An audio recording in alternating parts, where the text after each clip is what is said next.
house school who joined together to write music. From that grew Genesis, a band unique in that its three members all have productive musical lives separate from the group.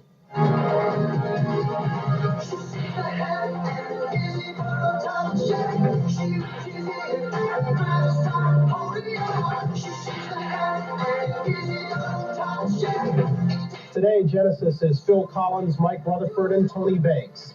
Invisible Touch is the title song of the first Genesis album in almost 3 years. They started working on the album last fall, doing it their way, the music coming from the chemistry of the three together, which means that in the beginning, there was actually nothing. We sit down with a completely blank piece of paper and jam, improvise in the studio, and write the album from there. So wait a minute. Take me through this. I mean, when you decided to come together, okay, for a period of time, what's a typical day like? We have a large breakfast, which the road is big for us, which slows us down for about an hour. Then we get in the studio, and always threaten not to have it the next day. It's just, it's a much more, I'm going to say organic. It is. It's a much more natural process. There's not a lot of thinking going on. No, it's a sort of natural thing we do. We sit down, turn the gear on. What we did, we had, for example, you just improvise for hours on these chord sequences, and then you keep the rhythm machine going, and you might sort of try different things on it as well. Anyone will do whatever they feel like. I'm singing, and hopefully you'll switch on the drum machine. Well, what happens in this democratic organization when one of you says, "Hey, this sounds terrific," and plays it for the other two, and the other two go? Well, we normally have the same feeling about what's terrific and what isn't. I mean, sometimes one thing might excite one person a little less or a little more. But I think over the years we just, we trust each other to sort of riff. I mean, if two of the guys or two of us like it enough, and the other person's got a little less energy for it, you go along with it because, you trust the people's... It's a funny kind of democracy. Even if one person's really keen on something, his energy will often, his energy, the other two will think, well, if he's really that into it, we'll go with it.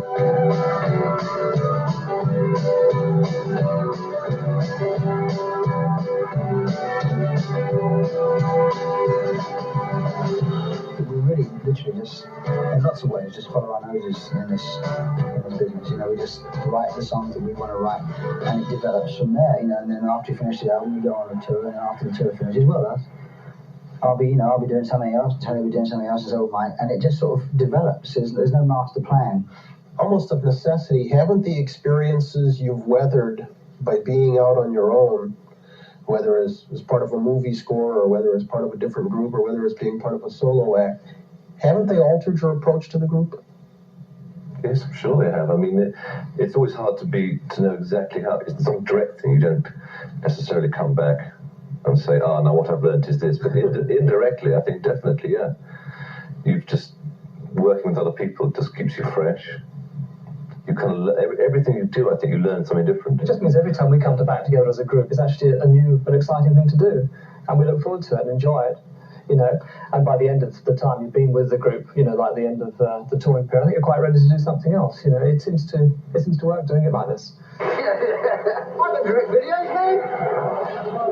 I can direct videos, it's no problem. Pow, baby, pow. Come on, baby, give me all you got.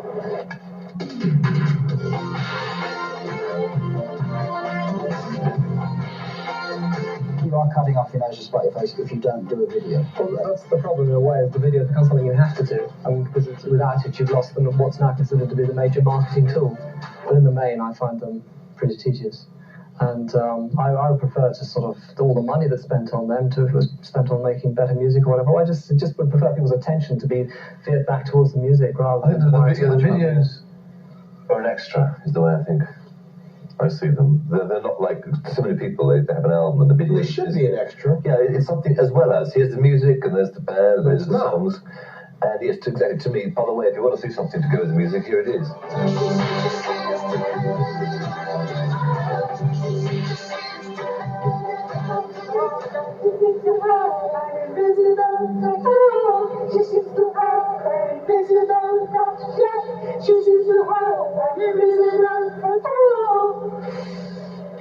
That was fantastic. Wasn't it fantastic? Great. Pretty fantastic. We'll continue our series on Genesis tomorrow, focusing our attention on Phil Collins and his other life as a solo band. Phil Collins, Mike Rutherford, and Tony Banks have music careers separate from the group. In the almost 3 years between their last album and Invisible Touch, their newest, Collins has become by far the most commercially successful of the three. He's had at least a dozen solo hits. So simply put, Phil Collins could leave, but he won't go. Just as I thought it was going all right, I found out I'm wrong when I thought it was right. It's always the same, it's just a shame, that's all. I could say day, and you could say night. Tell me it's black when I know that it's white. Always the same, it's just a shame, and that's all. I think you have to say that this is a good project. I think all the egos involved here are quite happy to sort of to say, listen, this is a good thing. I mean, and that's why we're doing it. I am struck by how incredibly mature your approach to this is. Maturity sometimes gives the impression that you are becoming complacent and sort of, you know, yeah, this would be nice. It's a nice, comfortable thing to do. I mean, we are very hard on each other when we're writing. I mean, we actually work very hard, 12-hour days, once we start. And, you know, we've still got a lot of naive enthusiasm, I think, for what we do. You're surprised that having stepped away from Genesis to go out on your own, that it's been so successful? Are you at all surprised? Well, we all did solo albums. I mean, initially, we all three of us did albums around the same kind of time. And so it wasn't like I was the one to sort of step out and do a solo project. We all had these things going on. And you know, the amount of success that it's had, of course, it frightens the life out of me sometimes, and I'm very surprised. Why did Frighten the Daylights out of you? Well, because you forget that how popular sometimes you are, you know.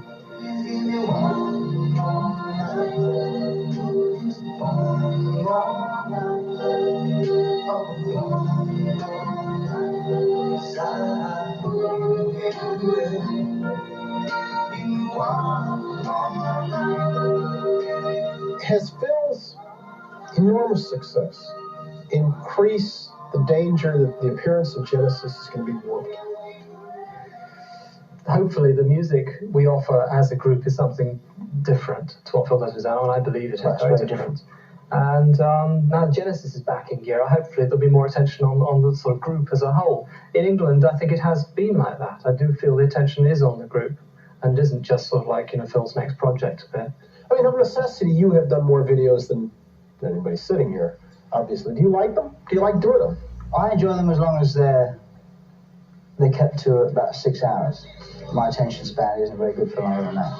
I mean, something like Don't Lose My Number, which was quite very complex. It was a shot at videos, right? Yeah, it was a Mickey take of videos, and that was done in 4 or 5 different days, but for only 6 or 7 hours of a show at a time, you know.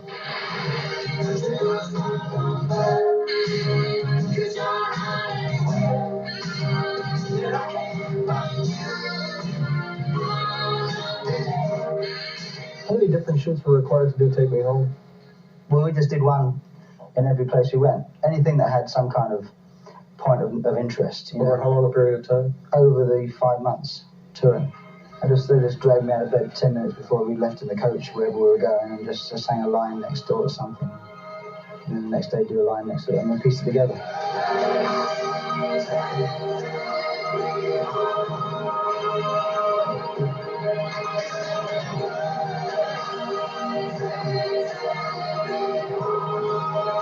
You haven't got a lyric that you really want literally described in visual terms. You're stuck with what else to do with it, and I think with some songs it's just a performance of some sort, not just a performance like a stage performance, but some kind of, you know, environment you can put yourself in that will create an atmosphere. Kind of like Easy Lover, which, you know, we just filmed as the day went on. We just filmed what happened that day, and we had the sort of the making of the video.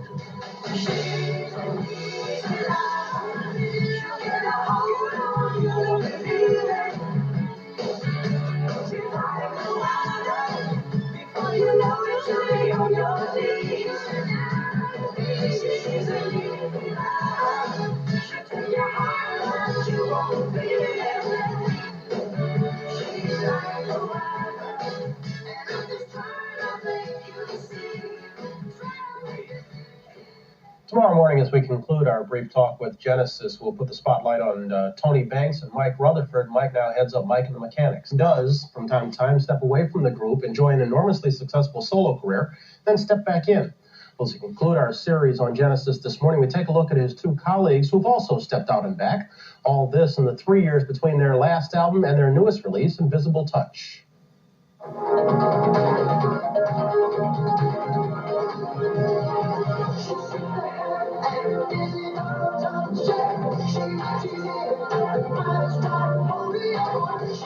Mike Rutherford, the guitarist and bass player for Genesis, is now also Mike of Mike and the Mechanics. Keyboard player Tony Banks has had a less visible solo career, offstage writing movie scores. We try very much to make the band sort of flexible enough to accommodate what anyone might want to do, really. Because by not doing the group full time, doing the group really 50% of the time, it gives people so much room to do other things. You can do what you like. Street sign says one way east, I go west. They can't touch me.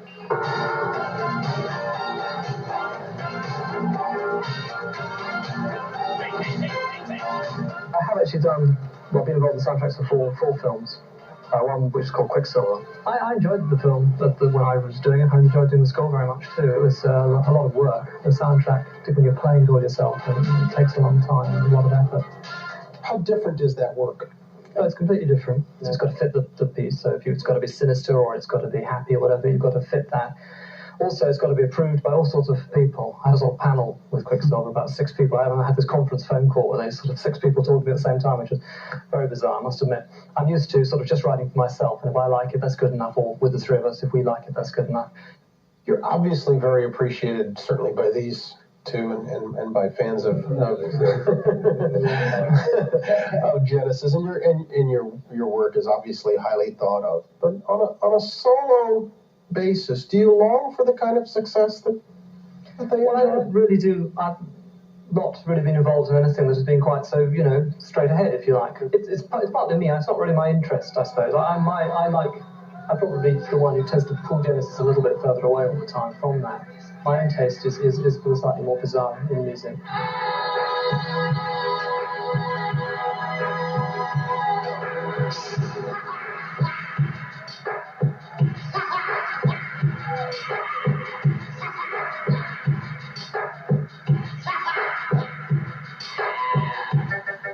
As for Mike Rutherford, he claims to have no trouble doing Genesis music with Genesis and then being able to work differently with his other group, Mike and the Mechanics. Well, we adapt, and that's the way you got to work, I think. Do you ever see an occasion, where obligations to Mike and the Mechanics might be in conflict with obligations to Genesis? I really don't think we'd ever be a problem in that sense. I mean, it's we've got this far, and we're still doing Genesis, and it feels good and it sounds good. Mike, are you surprised it's going so well? Away from Genesis? I didn't really expect it. I'd done 2 albums before. Without great success? Without great success, and I thought this was a better album, but that's no indication it's necessarily going to do that much better.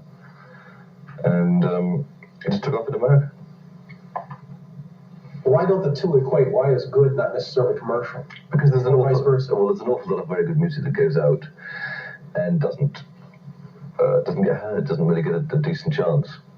I think there's an awful element of luck in the business, because a lot of good music I hear that is never going to be successful because it's the wrong album at the wrong time with the wrong record company. Everything's against it apart from the music.